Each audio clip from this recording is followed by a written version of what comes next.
Alrighty, we're here at a beautiful winter's evening at Sydney Motorsport Park. We're down here tonight with the PVS boys for a Driving Solutions track night. It's the first time I've been out here for a couple of months, and it's the first time I've ever had the 86 out here with the turbo. So that's going to be interesting. So we're here with the PVS crew, so I'm in the 86, and tonight we've actually got a set of AO50s. We've got a set of 245 AO50s that have done some work on a production Evo 10. So hopefully there's still a bit of life left in them. Tyler's going to be in their 2022 BRZ, and Ryan is going to be in their 2-litre NA86, the black one that Tyler's been using in the State Super Sprint Series. So I thought I'd bring you guys along and see what we get up to. We've got Tyler in the BRZ in front of us. We've got Jolsey behind us in the black 86. And I'm in the middle in our 86. So we'll just go for a bit of a run around, get the car up to temp, and yeah, have a bit of fun and see how we go. And just while we got a minute, a quick little shout out to a little track box that we got down here. I'm not sure if you can see it. Just a little CAN box that communicates with a couple of different networks in the car, and it's all on an easy switch. So the first one I've got down here is the seatbelt chime. Second one's a pedal dance. Third one is force fans, which can be really helpful. Probably not an issue now because we're in late winter at night. But it can be really helpful just to bring those temps down nice and quick. And the left one is the ABS, which I don't touch. The nice thing about these is I can flick them on and they stay on all night until I flick the switch back off. So you don't have to do the pedal dance every time you get in the car. You don't have to muck around. If you're running harnesses, you don't have to muck around with running the standard 3-point belt behind the seat, or like a seatbelt canceller in the belt. It's just flick and forget. So yeah. Just something, thought I'd have a quick chat at while I saw the lights on.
So you might have seen that in that last session I had a bit of a whoopsies coming onto the straight. That's definitely the closest I've ever been to hitting a wall. So let's hopefully not do that again. So Tyler's thrown me the keys to his 2022 BRZ. I've driven a couple of these on the road, but I've never driven one on track. So I'm very keen to see how we go. And of course, we've got Tyler in front of us in my car, just to set a bit of a reference lap. If you don't know much about Tyler and his driving history, you can Google it, but frankly, it's pretty good. Raced V8 supercars in the early 2000s. So the man's driven a lot of cars, fast, a lot of fast cars, and driven a lot of 86s, obviously. So very keen to get his feedback on what he thinks of the car, and what he thinks of the setup and stuff like that. But also just to get a reference lap for me to work towards with data and stuff. So what's on this BRZ? So it's standard power. There's no tuning sort of software or ECUs out for the new cars yet. We've got a set of 18 by 8.5 inch wheels, I think. Just some heavy reps. We've got two 4.5 RE71 RSs. We've got the same Pro 5000R brake kit as I've got on my car.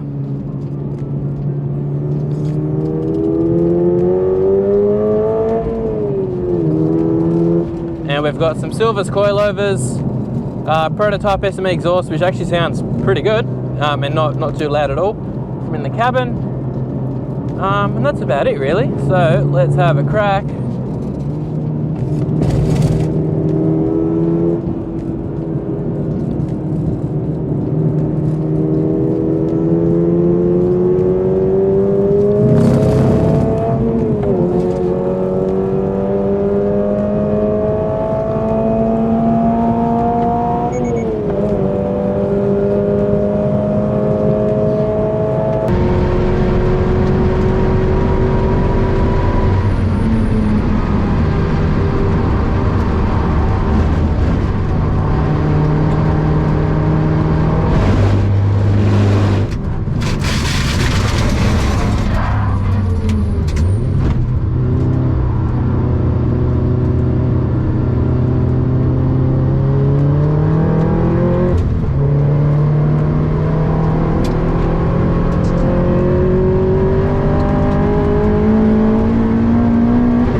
So if you think this isn't my car, you're right. I've always kind of talked about how important it is to get other people to drive your car, just see what their impression is, especially people that have driven a lot of cars and driven for a long time.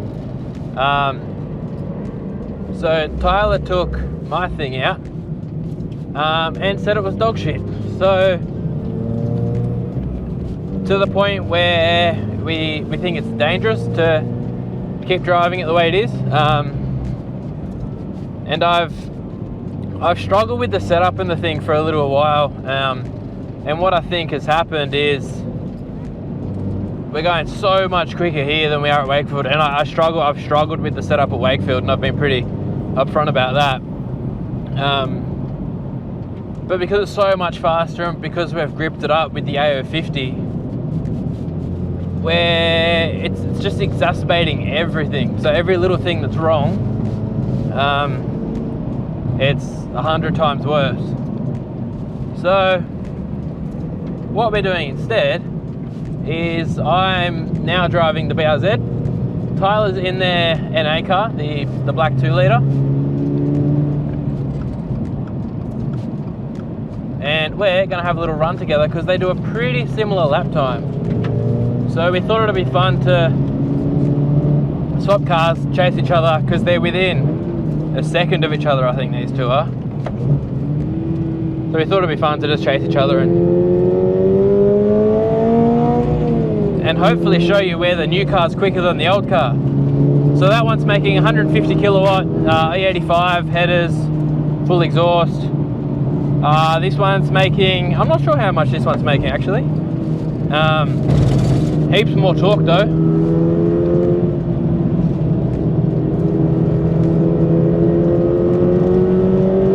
But what does that look like in a lap?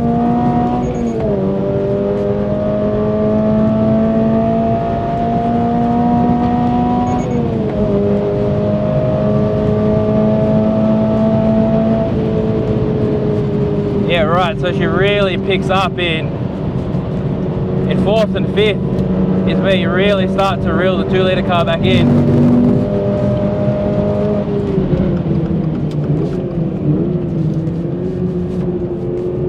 And the brakes on this thing are amazing.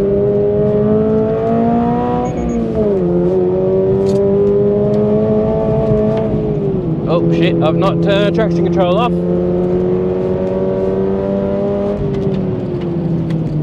There we go.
Once we grab 5th is when we really start to reel him in, hey.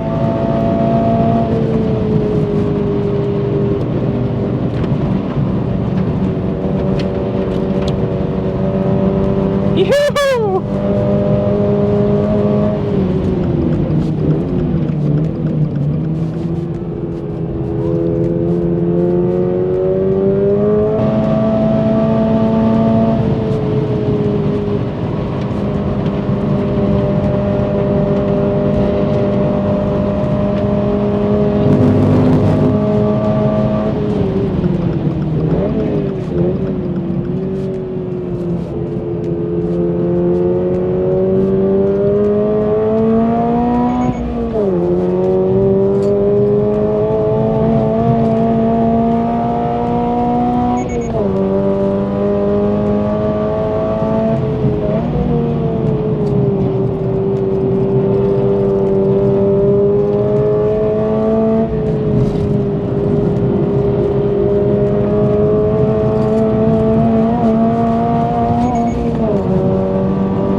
All right, so I might just let it cool down a little bit now.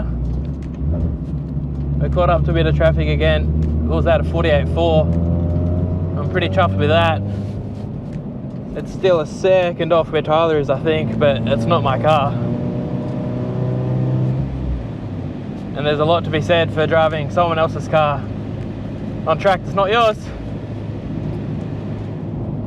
Because if I could afford one, I'd have one. So I can't afford to bend this one.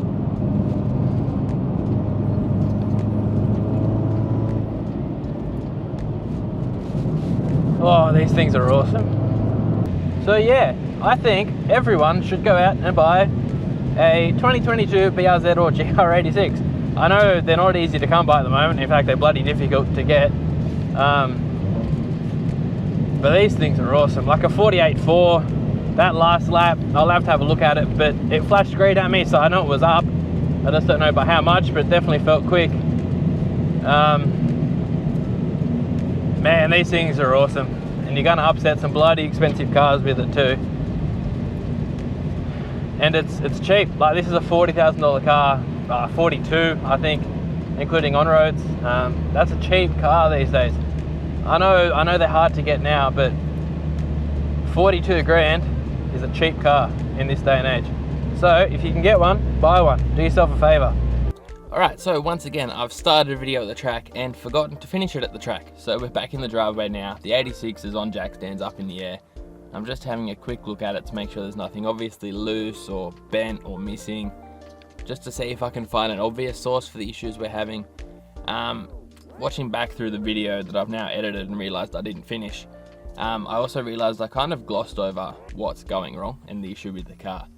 So there's a couple of things that are happening, why I'm not entirely sure just yet. I think a lot of it boils down to the fact that I've changed a lot of things in the last sort of 6 months. So we've changed shocks, and then I've fiddled with heights to try and get it to drive a bit better in different aspects of different tracks. And then we've thrown power at it, and then it had the pitching issue, so we lifted it up, and then I threw a stiffer spring in the front, which fixed that. But now there might be an imbalance with spring rates front and rear. The alignment could be completely out. The shocks could be shagged. I don't know yet, and that's what we're going to send it off to get sorted out. But what's actually happening is there's a couple of things. So it feels super unstable and unpredictable, which it shouldn't do. 86s don't do that. And driving the BRZ, which is on a much cheaper suspension setup, reminded me of just how good this chassis is and how good this car should be. Even just going down the straight, it sort of bobs and walks around, which it shouldn't be doing because it's not losing traction. It's not a traction issue.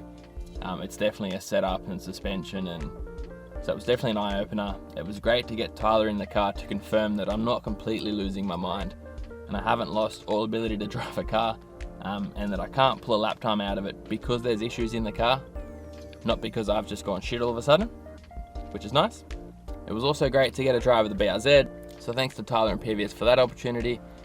But it was also great to be able to compare the differences on track in two cars with pretty similar power. The BRZ makes a little bit more and makes a fair chunk more torque, but it was great to be able to have that comparison and to be able to chase each other. I think chasing Tyler in the 2-litre car is probably the most fun I think I've ever had in a car, and that was awesome.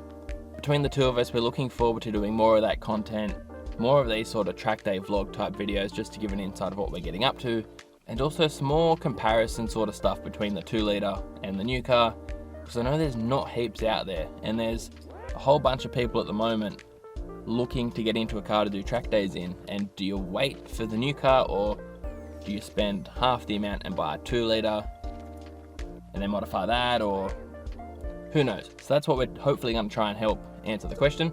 The elephant in the room of that is you can't get a BRZ. The 86 isn't even out in this country yet, so it's definitely a waiting game if you want to do that. But we're hoping to do more videos like that to try and help that decision. Where to from now? Not entirely sure. I was supposed to be driving this at Wakefield at a track school day on Sunday. I'm not going to be taking it down anymore, purely because of how expensive it is to run the car at the moment. It's upwards of $800 to run it for the day, really. once you factor in fuel and tyres and brakes and wear and stuff like that and track entry. So I'm not going to be entering this. I don't think it's going to be any more productive than the laps I did at Oz Time Attack. We're theoretically on a faster tyre now, but the car's still a bit crap. So instead, we're still taking the I-30 down, which is in front of us, and I'll be instructing with track school for the day, so that'll be pretty sweet. Other than that, we have a state super sprint round next Saturday, so I really want to get the car driving a little bit better before that. So we're going to get the car looked at, just to try and see what's up, get it on some strings, get it on some scales, see if there's anything obviously wildly wrong before Saturday. If that doesn't solve anything, it might be time to pull the shocks out and get them on a shock dyno or something, just to try and get to the bottom of it. But thankfully we've got heaps of help from really smart people that are smarter than me, the likes of John at V-Sport and Tyler at PVS, to be able to fix these problems. But otherwise, I know it's a bit of a chopped up video. It's the first time I've done anything with multiple cars and multiple cameras in multiple cars. So I'd love to hear your feedback if you're interested in seeing more of these sorts of vloggy videos and just more track content in general. And yeah, so thanks for watching.